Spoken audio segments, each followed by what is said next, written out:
I'm Anatoly Alexienko.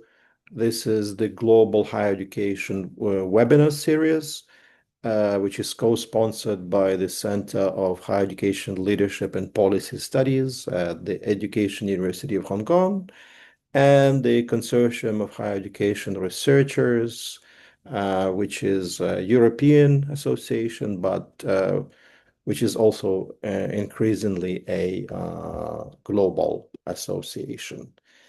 So, Eastern Europe, it's a fascinating topic, and it's an enigma which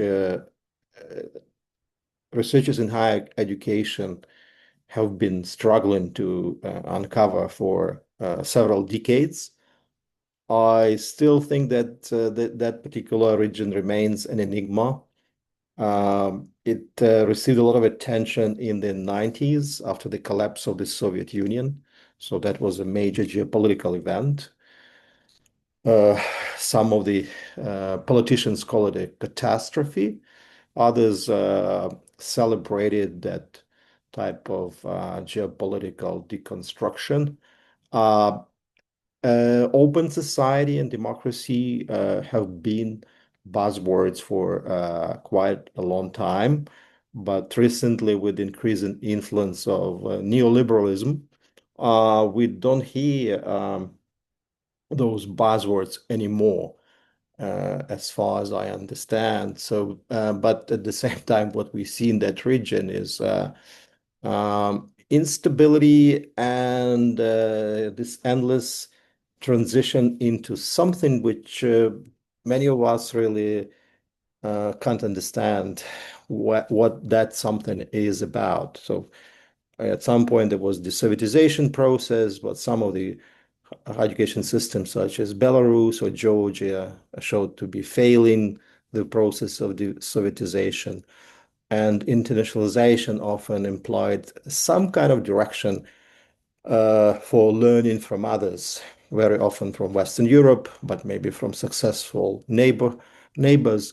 And that process is also full of conundrums. So today we will focus on Eastern Europe, and it's my great pleasure to uh, introduce to you my colleague, friend from Lithuania, Dr. Monika Orechova. She is Deputy Director of the Institute of Education at Vilnius University, one of the major higher education institutions in Eastern Europe. So she will speak on internationalization dilemmas in Lithuania and Estonia. So without further ado, Monica, I'll pass this virtual floor to you, and we'll listen to your presentation and then have opportunities to ask questions. So colleagues, keep the chat for questions or comments if you wish, and your mic's on mute. Thank you. Well, thank you. Thank you, Anatoly, and thank you all for coming. It's very nice to see particularly people that I haven't personally met. I will allow myself a short comment, if you will, on the story of, me and the global webinar series that Anatoly has been running for quite some time. And it's I cannot still I certainly I cannot wrap my head around the fact that I am presenting here today. Because for me, these webinars were one of the sort of main outlets, main avenues of learning about research that's happening globally in higher education. I think I first started joining the seminars, webinars. I call them seminars actually. Back in 2020-ish, sometime around COVID, and I think the first time we met with Anatoly, we met in person in Glasgow, and I had no idea that he even knew I existed. I was presenting in the session, and he came up to talk to me, and I said, "Well, I know you because of these webinars," and he said, "Yeah, I remember you asked the question once," and I was fascinated that someone could remember someone who asked the question once. I do not remember what kind of question that was. Hopefully, not an embarrassing one. That is not to say that there are any embarrassing questions, but still. So just this little story is just to illustrate that I think it is a very beautiful thing to have early career researchers be able to join these kind of platforms, which give you the opportunity to share your research and to also get to know other perspectives towards your research. As Anatoly already said, Eastern Europe and particularly the sort of little region of the Baltic states, of Lithuania and Estonia, both of which are Baltic states, it's not the most, well researched or not the sort of not the kind of region that everyone knows what you're talking about immediately when you start talking about it. And so it's particularly, I think, also, nice for me personally, but I think it's very important when you come from a region like that to have the opportunity to hear what people from other parts of the world think about what's going on here. So I'm very welcoming towards your thoughts and your questions and our discussion later on. So that means that I have to, time myself very well in order for us to be able to do that. And so the thing I'm presenting today is basically the crux of my PhD thesis. Certain aspects more kind of lifted up than others, purely because we cannot discuss everything all at once. And so I will go very briefly through the research approach that I had, and since it's a conceptual research, I will have to introduce some theoretical underpinnings, and then I will dedicate a few minutes to the research area and the research design, but I will dedicate the most of the presentation to the results and several kind of layers of those results. So let's move on. So basically, to kind of um, phrase the research question, my goal was to figure out not how internationalization is implemented in set countries and universities per se, but how internationalization is conceptualized. So, as one of the questions that I asked was, so what do we talk about when we talk about internationalization? And for that kind of research, it was very important to, have a theoretical and methodological approach that allows for this kind of conceptual analysis. So one of the primary sort of points, one of the pillars of the theory that undergirds the research is not a thing that's common in higher education research, to my knowledge, very uncommon. It's conceptual history or history of concepts. And so it started in mid-century, mid-20th century Germany, and it's an approach usually used in history research, though it's branching out a little bit in sociology. I've seen a few works in political studies, which, as the primary heuristic construct, takes the concept. And so, as you can see on the slides, we differentiate between words and concepts in the sense that words are intended to define or delineate or, sort of give a frame, a very rigid frame for the words, for the meanings that we have for the words. Concepts, on the other hand, are always by design ambiguous. So they tend to intertwine with other concepts. They share ideational or semantic or meaning elements with them. And concepts are located in semantic nets or semantic fields where they have an interaction with each other. This will make more sense when I talk about actual conceptual fields of the concept of internationalization.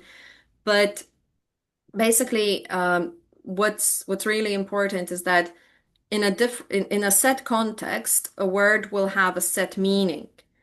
A concept will have a variety of meanings ingrained inherently in it.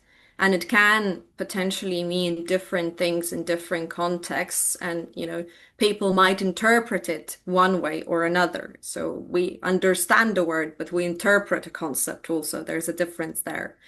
And so the focus of conceptual history is to try and understand how these concepts shift in time and how they change. So it has some similarities with critical discourse studies, particularly the discourse historical approach, and that's another methodology that I employ in the study. Essentially, in the fact that both of these approaches are very much concerned with so what actually changes in our discourse, what actually changes in our language, and ergo in the conception of certain things. So, in my particular case, mostly internationalization. And so, what we're trying to look for is, as Reinhard Koselleck frames it, long-term structural transformations. And my focus on internationalization kind of went the other way around. So I did some studies and I did some, I analyzed some things and then I saw the picture of how we conceptualize internationalization now, sort of in 2020, which is the cutoff date for my research. And then I looked at that and I wasn't sure how that came to be. And that was particularly interesting and I thought important. And so that's where I started going back and looking at the data from 1990 to 2000 to kind of see, so where does this come from? Why do we think about these things when we talk about internationalization? Now, the research area, as Anatoly said, it's a bit of an enigma. God, what a challenging word when you have to use an article in front of it. So it's a conundrum. I often say that it's a conundrum because on one hand, it seems that we have a very clear understanding on what Eastern Europe is, but as soon as we try looking into it with more depth, it becomes very complicated somehow. And I will talk a bit more about Eastern Europe because it turned out that the concept of Eastern Europe also had a lot to do with why the concept of internationalization is the way it is. But in terms of research area, so there are two universities that we focus on in the period from 2000 to 2020. Both are so could be called these sort of flagship universities in Lithuania, so Vilnius University, and in Estonia, University of Tartu, both established in the late Middle Ages or the Enlightenment. We're not historians here, so it's fine. One of them is established in the 16th century and the other one in the 17th, and we will not try to pick a period for them. And so the focus of the data, right? I have a slide for that. So in the second period, in the sort of current period, what we refer to as current is policy documents developed by the two universities, which are related to internationalization. So the later period also includes strategic plans, for example. And since there was an imbalance towards the University of Tartu data, because they had more documents developed with regards to internationalization, I also included the data of three focus groups at Vilnius University, where there were these sort of general discussions of what an internationalized university is, and there was a lot of conversations that kind of supplemented the documentary the data in the documents. And then, as I said, I had to take a step back and look at what was going on before that. But in terms of access, and a significant portion of this research was done during the lockdown, so kind of difficult to access certain things when you can only access them in person. So, and also internationalization as a strategic goal, let's say, in the higher education sector of Eastern Europe and particularly of Lithuania and Estonia in the 1990s was still kind of just beginning to happen, and maybe somebody was talking about it, but it's not really as developed as in the later periods. So we had a shift of focus a little bit and used different kind of data and used academic articles, which were published in English and included in international research databases, which focused on higher education in Eastern Europe. So not, you know, deliberately specifically in internationalization, because there were three that explicitly mentioned internationalization and discussed that. So the scope was broader to kind of gauge what other concepts were used and what other phrases came about when people were discussing internationalization. Okay, so to kind of get us in the space and time where the story begins, and as Anatoly said, 1990s is a pivotal time in the region. Many things change.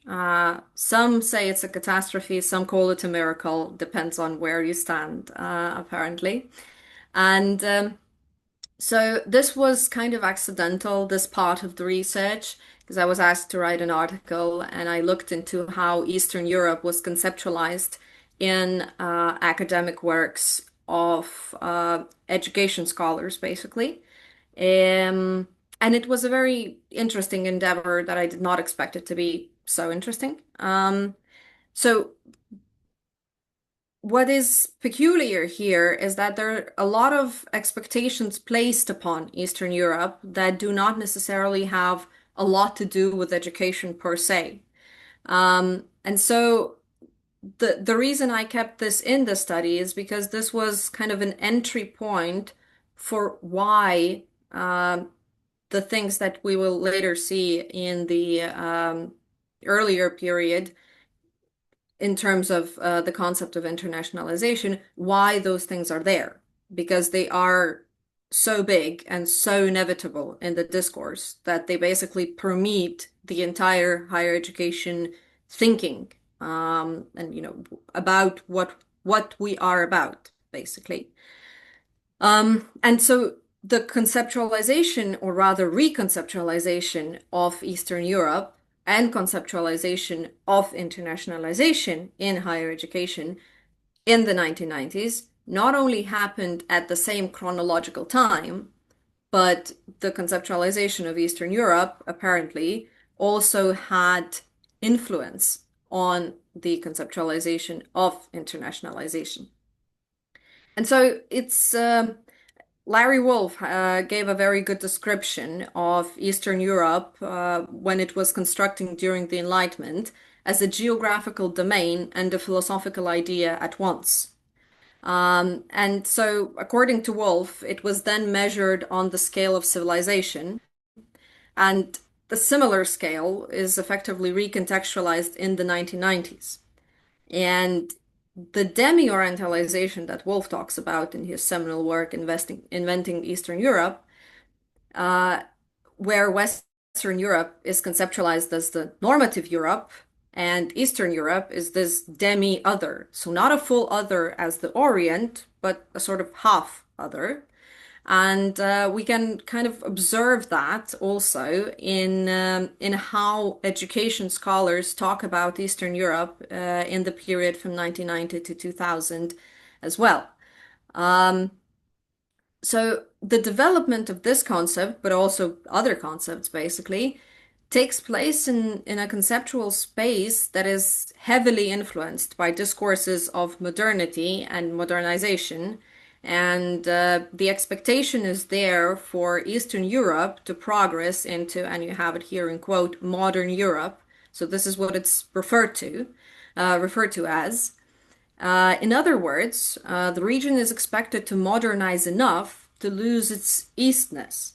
And progress is a temporal concept, and it carries a normative positive value. So progress means something good. We expect that if something progresses into something, then it progresses into something good. Um, and then it opposes the sort of bygone past, and this normative value of, good, something good, is also then placed upon this modern Europe. So it's kind of twice good, It's good because it's the norm, and then it's also modern, as in, progressive. And if you can look on the other side of the sort of graph, then we see that the concepts related to the communist past are often very explicitly temporally coded as elements of a bygone past, former, post, X, something.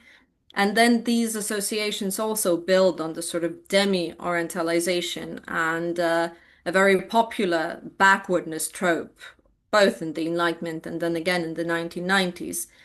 And though when we look particularly, for example, at the discourse of research capacity of Eastern Europe, then it's considered that it needs to catch up. So I think that the catch-up narrative is very familiar to a specific part of the world, but then also other parts of the world have also experienced the expectation that they are now lagging behind and should catch up to something. So these are all concepts that kind of feed into the same narrative of where the region or the countries of the region are and where they should be going. And it's not only from east to the normative west, but also from the past towards the future. And again, future sort of positively coded, progressive future. This is also ties in with the argument that Zaritsky had that once the sort of communist Soviet Union lost its symbolic capital after the dissolution, the communist past of the region could be used as an explanation for its underdevelopment. So there's a lot of contradiction in these sort of conceptual discussions. But if you look at the slide, you can see the concept of progress and transition and knowledge transfer and the sort of movement towards modern Europe. And if you bear that in mind, then it's not particularly surprising what you see on this slide. And this is what I call internationalization of the 1990s, though that is slightly incorrect because internationalization is, as a word, is not actually very popular at the time in the Eastern European discourse. It's more often referred to as international cooperation or international collaboration. There are slight semantic variations in what is cooperation and what is collaboration, but they're not the focus of our talk here. So one important thing that is very kind of powerful in the 1990s in the higher education discourse, but also generally in the society, is the modernization theory. And so it ties into the emerging quality discourse, because the quality of higher education at the time was measured according to how much it resembled the higher education systems of the West. So when Anatoly mentioned that, we were at the time we were borrowing from often Western countries, but then maybe some successful neighbors. So the second option is very, very, very rare. A lot of the time, even scholars from the countries, for example, from Poland, would be, kind of surprised as to, well, Hungary is doing a similar thing. Why are we not even looking at Hungary? Why are we trying to do something that the French are doing?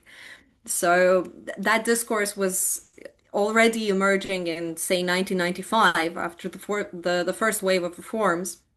And the general tendency was to borrow from the global West, so to speak.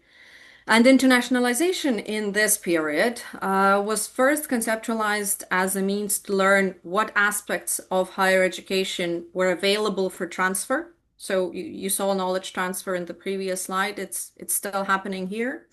Second, to acquire funding to facilitate the changes. And this is also the context of the 1990s higher education sector in both Lithuania and Estonia, but also in broader Eastern Europe. The funds are very low. And so, whoever pays the piper plays the tune. And the monetary assistance comes with certain expectations, or, if we want to use a more a less nice word than strings attached.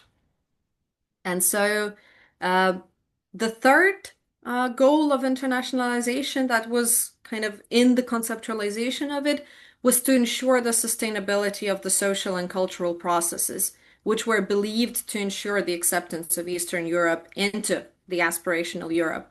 So on the top of the on the chart, you can see democracy and then transition and autonomy related in the sort of similar cluster. And these were very, very important in the broader social discourse, but also very much in education and higher education discourse. And the application of modernization theory, which is a theory that was developed after the Second World War in the US, it's a sociological theory. Uh, its application to Eastern Europe of the 1990s was already criticized at the time um, because it applied the logic of expectations of the 1940s and 50s Western Europe to Central and Eastern Europe of the 1990s, and it presumed the teleological development of market economy and democracy. And so that was coupled with economic conditions that were vastly different and also the safeguards that were available in mid 20th century no longer existed in the global economy of the 1990s. And this was, the sociologists of the 1990s were already aware of that. However, the market-induced modernization theory was still prevalent because it was widely used by various supranational economic organizations, International Monetary Fund or the World Bank, and it was presumed that rapid development of a market economy would result in a development of a robust democracy. So, in the context of Eastern Europe at the time, it is rather difficult to distinguish between the concepts of democracy and market economy because transition refers to both. Basically, transition happens from a totalitarian state to a democracy, and also transition happens from planned economy towards liberal market economy. Of course, the liberal market economy of the 1990s is already heavily neoliberalized. We're talking post Thatcher and Reagan already in the sort of global thinking. So it's also important to bear that in mind. And what's fascinating is that discursively, there is hardly any way for democracy to be conceived of without an effective liberal market economy and vice versa. So I'm just checking because half of my screen is covered by you, lovely people. So market economy and democracy, right? And collaboration and assistance. So I did mention the fact that our collaboration was very much sort of unequal in the sense of who gets to make the calls on what kind of collaboration is happening. So because the both the epistemic power and the monetary power, if you will, was located outside of Eastern Europe, the imbalance was kind of very prominent and obvious. Right. So let's go to what's happening relatively now. So the consequences of these discourses are quite, now that we know, like I like to say, now that we know, it's quite obvious. But beforehand, it's not as obvious, I guess.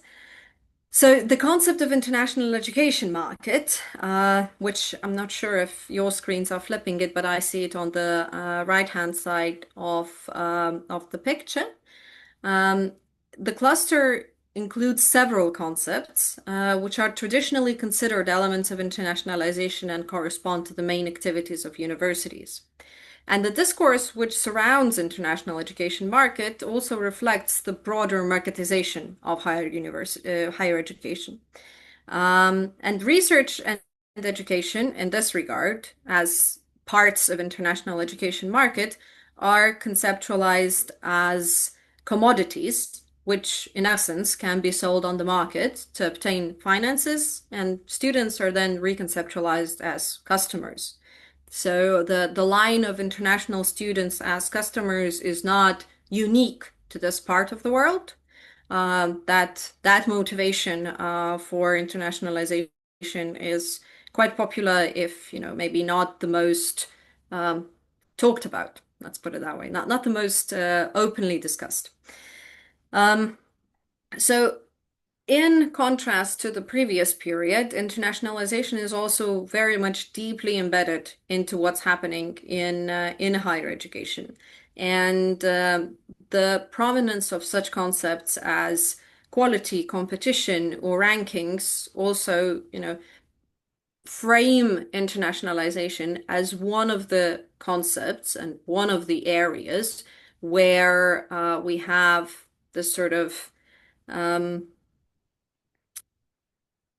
where we have these bigger concepts, and internationalization then becomes one of the ways, for example, to achieve a better position in the rankings. A particular aspect in this case is that internationalization in this context, in the two universities, becomes creates this kind of almost symbiotic relationship with quality, in the sense that if something is of quality, it is presumed that it must be international. And then everything that is international is of high quality. So there's, if international quality, if quality international, there's this conflation between the two concepts. Um, and internationalization is a reflection, I would say, of increased international competition uh, among universities and effectively in the international education market. Um, and yes, I was asked to, I will move on now. I'm looking at the time, and I talk a lot when I like to talk about things. So I wanted to also kind of share a little bit about the two countries. So I have to kind of make a disclaimer here that the goal was not to explicitly compare the two cases. I was rather looking at the two universities in two countries as a joint case. But nonetheless, when we have two things, it's inevitable to compare. That's how human brain works. And there are certain differences in between the two countries. So I will focus on two things. So for you to be aware of the particular national context, um, in Estonia, the strategic development of internationalization happened significantly earlier than in Lithuania. So by mid 2000s in Estonia, there are already national strategies, and University of Tartu starts developing its university strategies with regards to internationalization.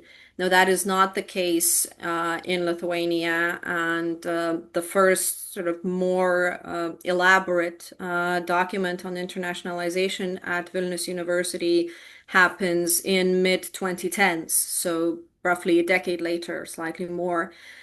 That is not to say that internationalization is not happening. It is happening. However, the relationship with how it is happening and how strategic that happening is different in the two cases.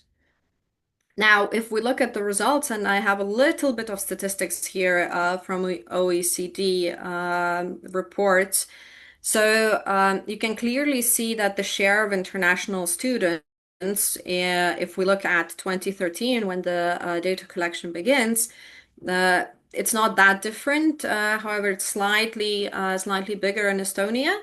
Uh, and if we look at the share of international students in 2021, then you can see that, the number is quite bigger in Estonia, but it doesn't look that egregious until we look at the share of international doctoral students, in which the difference is significantly marked. And it's not a coincidence. Doctoral students became the strategic focus of Estonian internationalization roughly in the beginning of 2010s. And this was so what the numbers we're seeing in 21 is basically a result of very systemic national level engagement with a particular area. So this is basically a sort of very clear example of, the Lithuanian strategy did not have a very clear focus on where we're trying to attract international students. So everywhere, basically, and the Estonian strategy was very much focused on this is where we want to build. And I just want to make sure. Right, okay. I did say what I wanted to say on this. Good.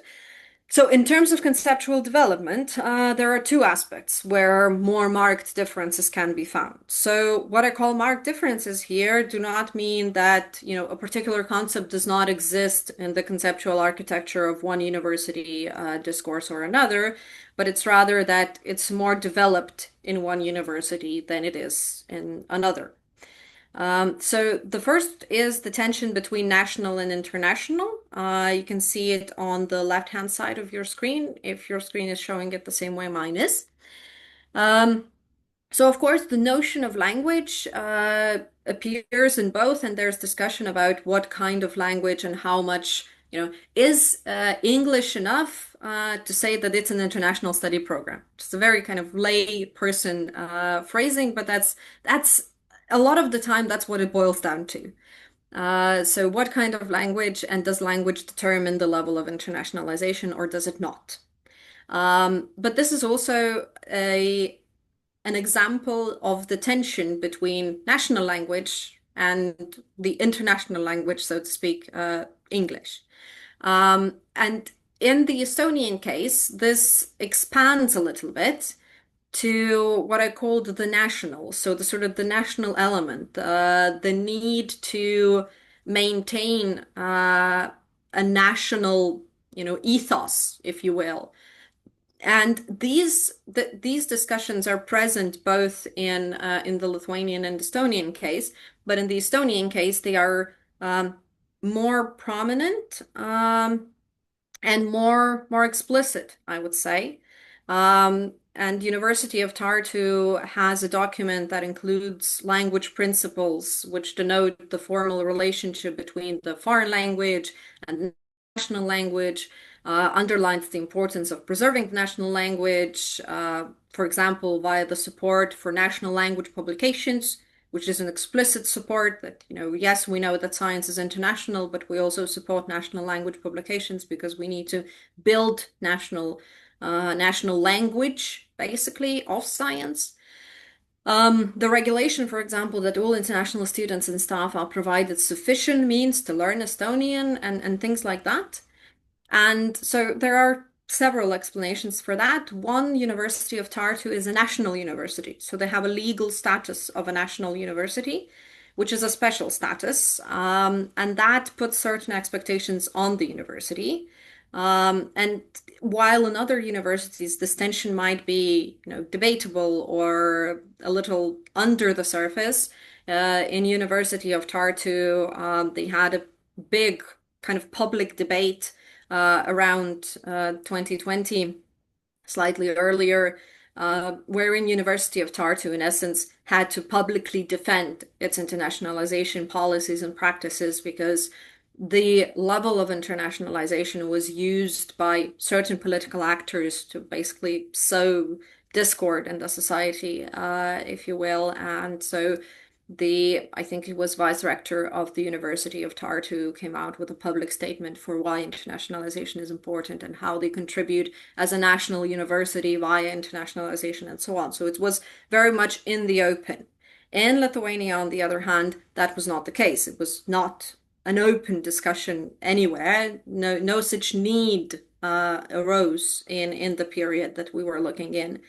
And the second aspect concerns the international education market, which in the case of Vilnius University is more of an education market. And that is the goal of internationalization is to attract students to study in the university.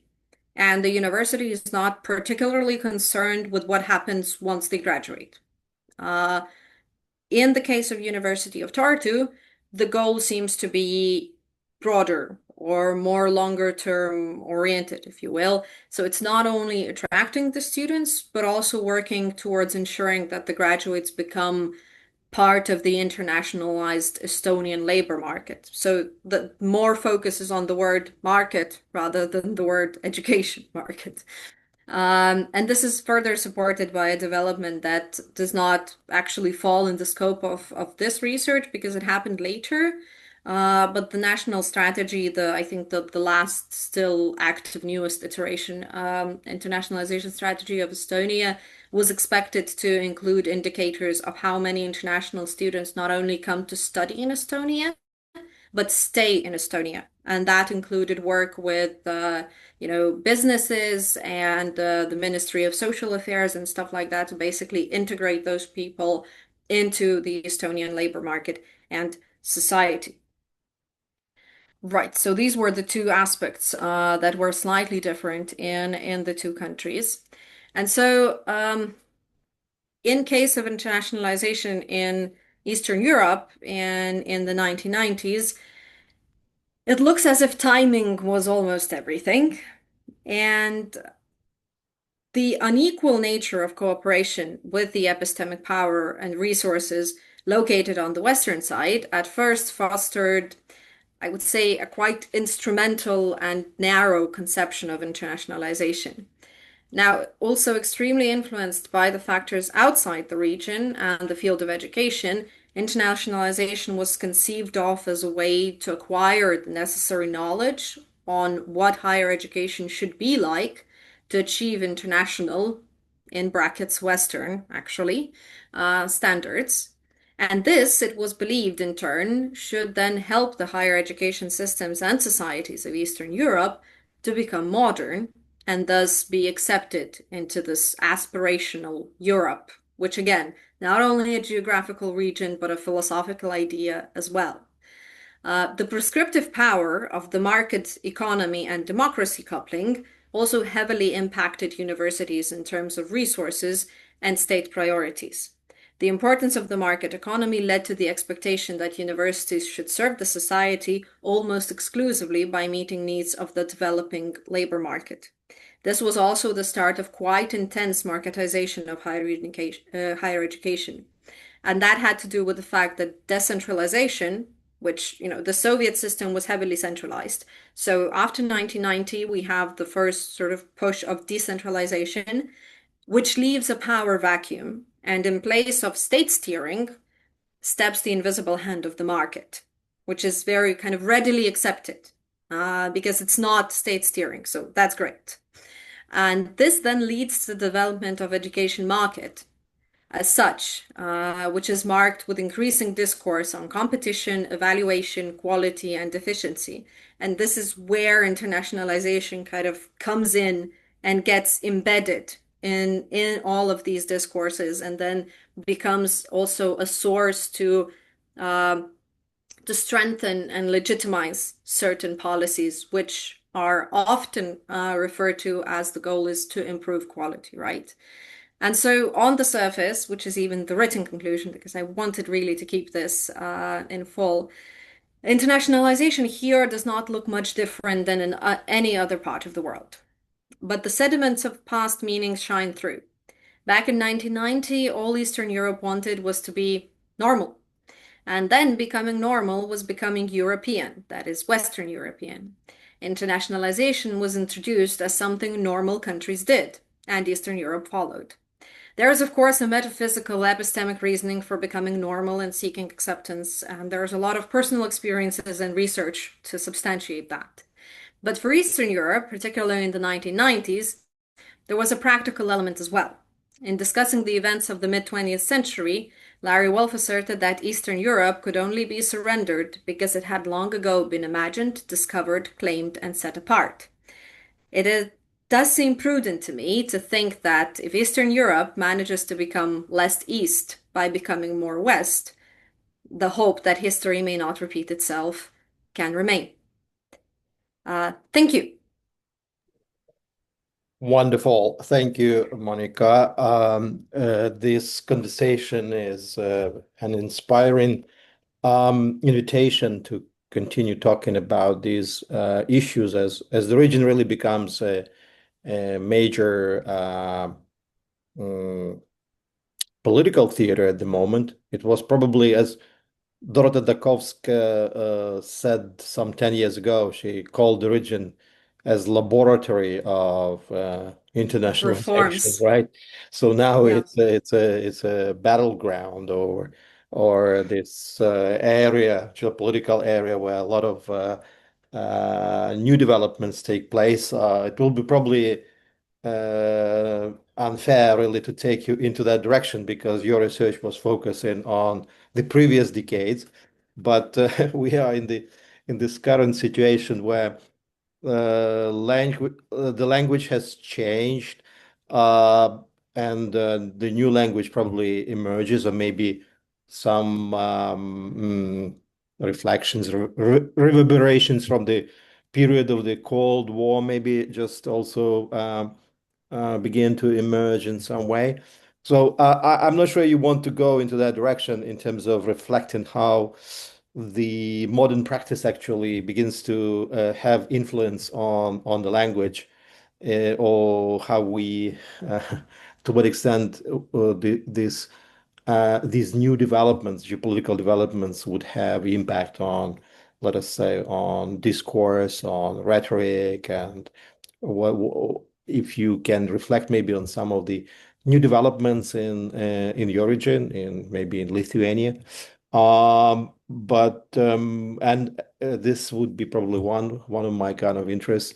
The other one would be more about Easternization, or with influence of China and East Asia, uh, possibly Japan, Korea, Taiwan, where all these Asian tigers were really producing some influential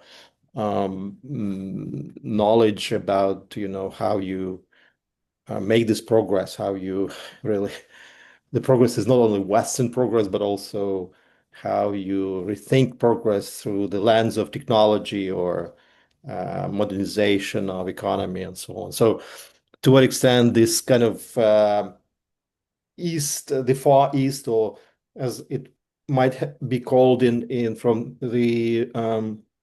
geolocation where you are, I mean, in terms of this Far East, to what extent this Far East really has some impact on the discourse in Lithuania and Estonia. So let me just kind of open with these questions, and colleagues, welcome. Please put your questions into chat, or maybe raise your hand so I can give you a chance to ask a question in the next 10, 15 minutes. Thank you.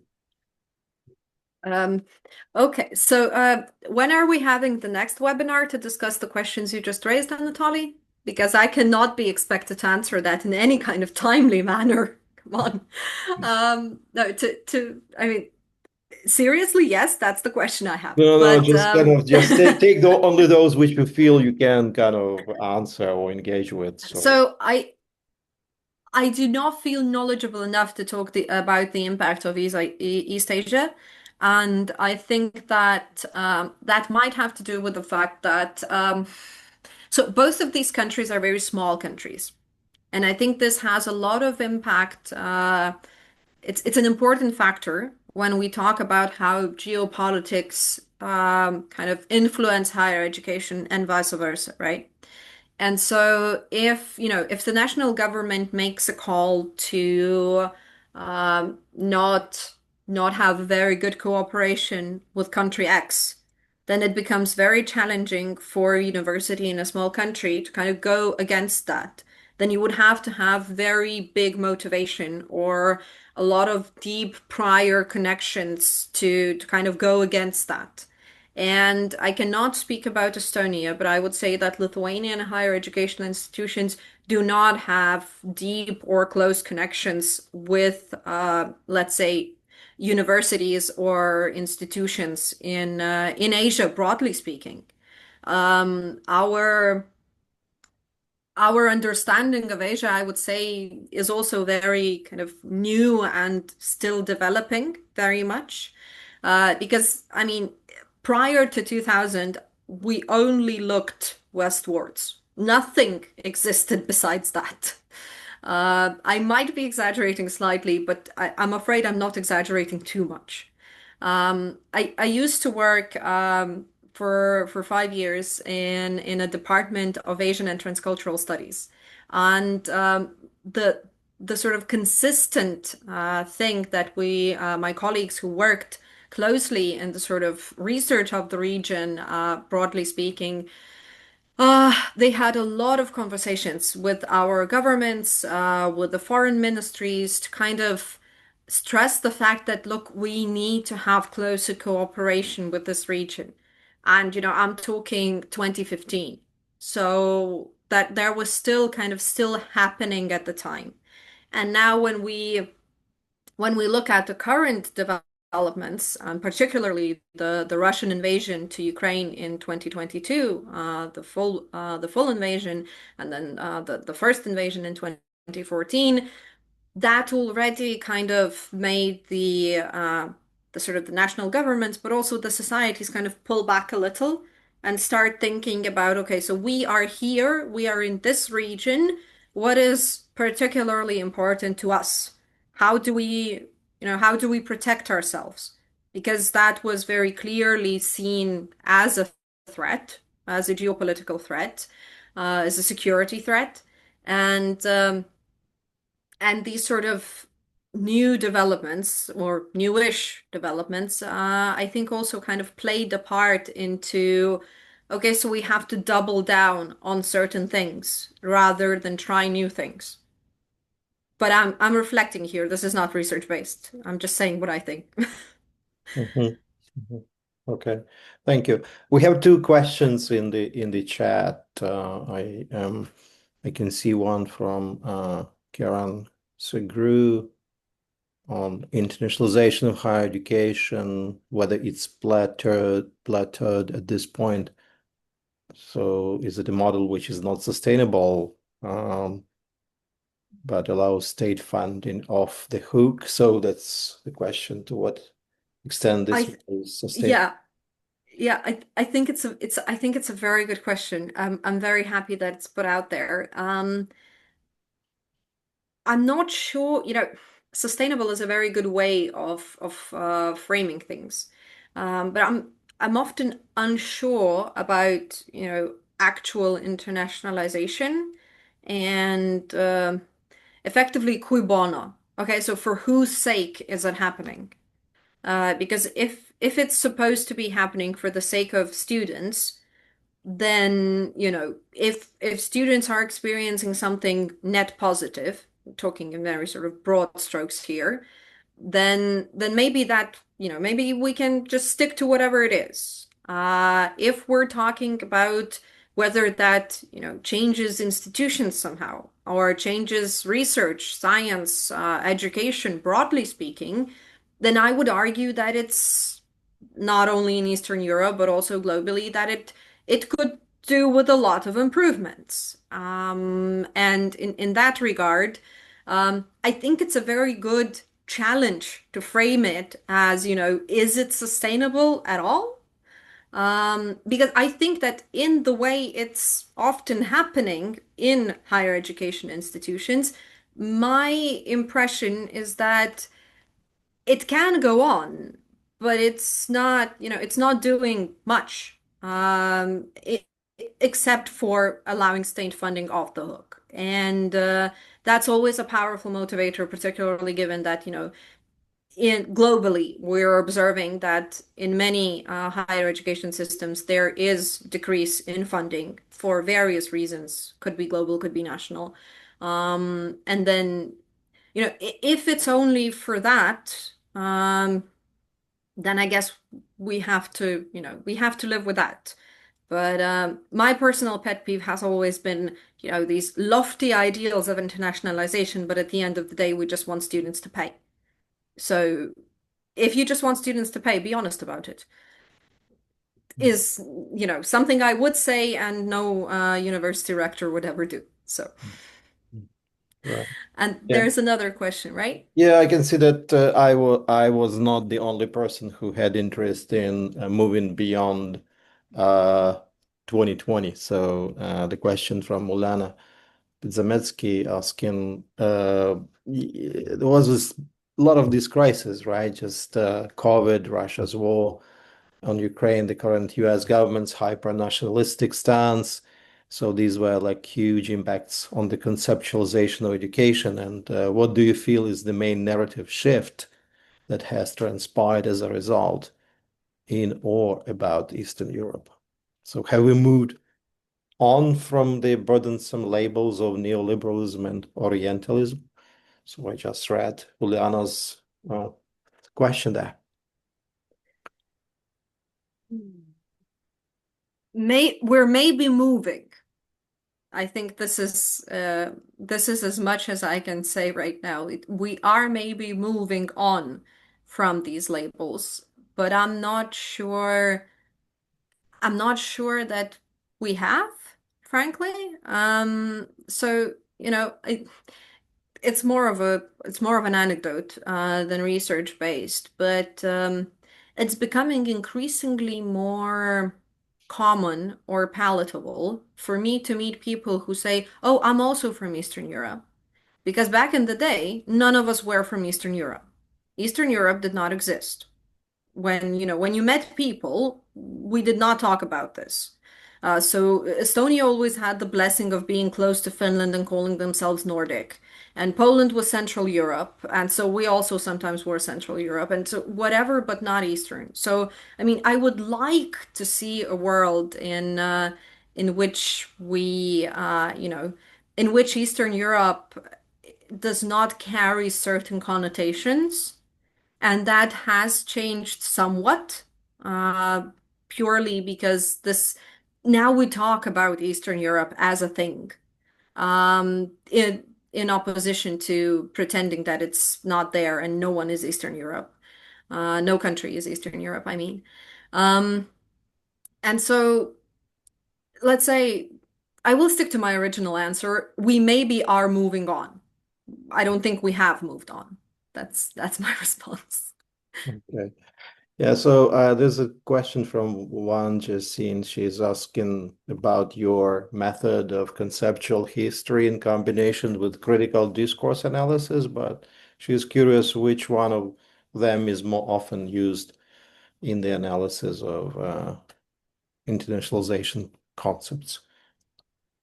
I would say, sort of broadly speaking, a variety of discourse approaches is significantly more common in higher education research. In terms of conceptual history, I think there are, or at least there was supposed to be, a research I have to look up on that in Sweden on the concept of quality.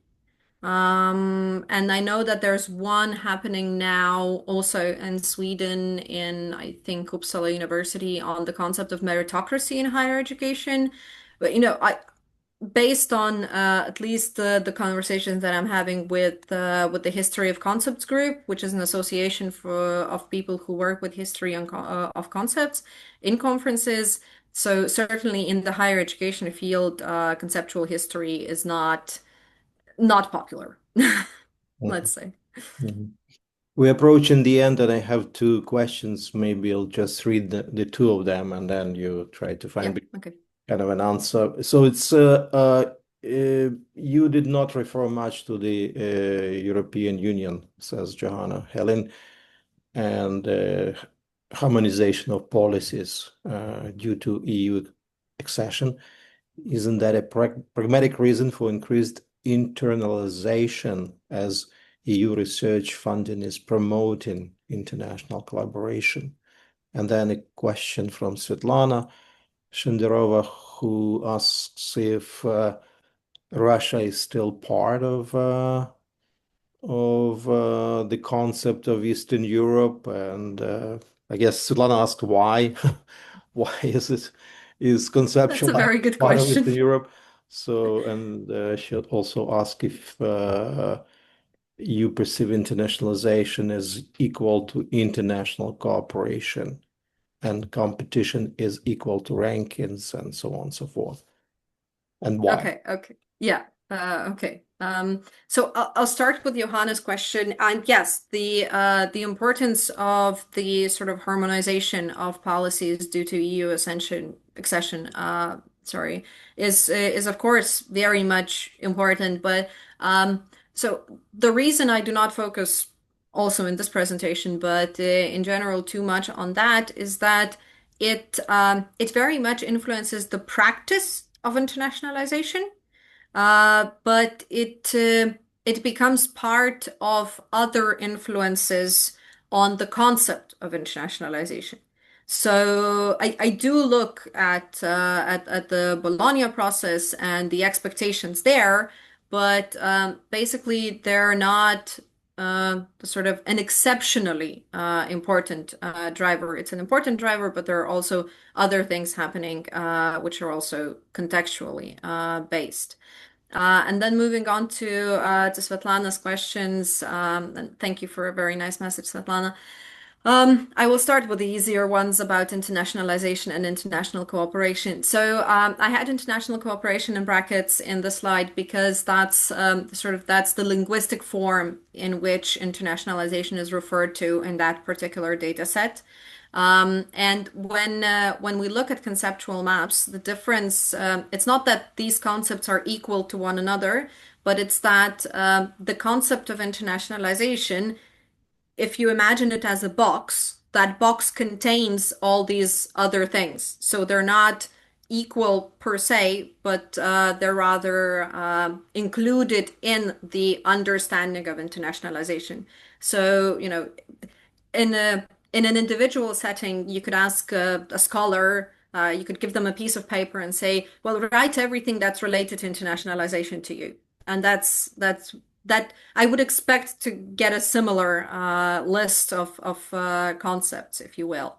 And then the rankings and competition. So rankings are related to competition and quality. They can be used as proxies of quality in certain discursive contexts. I would recall examples where that seems to be the case, but then in other examples that does not seem to be the case. So it varies specifically on something, on what specific context we have there.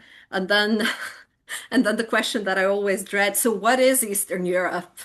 And you write a paper, you read a bunch of papers on it, and you still don't know. And I just found another one written by a colleague in the philosophy faculty, also about the idea of Eastern Europe. And I was like, God, will we ever stop? And probably no. But so I don't. I don't recall that publication that well, but I think that I hope that I don't consider Russia as part of Eastern Europe in as much as the scholars at the time might consider Russia part of Eastern Europe. So when I was looking at the scholarship of the 1990s, so the spread of Eastern Europe was just almost unimaginable. Especially if we took the term Central and Eastern Europe, then you go from the German Democratic Republic, so the communist part of Germany, up to basically Kazakhstan. And that's Central and Eastern Europe for you. And so in some cases, people writing about what they called Eastern Europe would say that Russia is part of Eastern Europe. And then other people writing about it would say that it's not part of Eastern Europe. So I think I did some word maps there. And I always tell my Polish colleagues that, guys, at least you are part of Eastern Europe. Everyone thinks that you're at least part of Central and Eastern Europe, also Central Europe and Eastern Europe. As for everyone else, well, it depends. So it's not a clear cut delineation. If we look at geography, it's easier, but if we think about Eastern Europe as a geographical construct and a philosophical idea at once, as Wolf said, then it becomes much more complicated.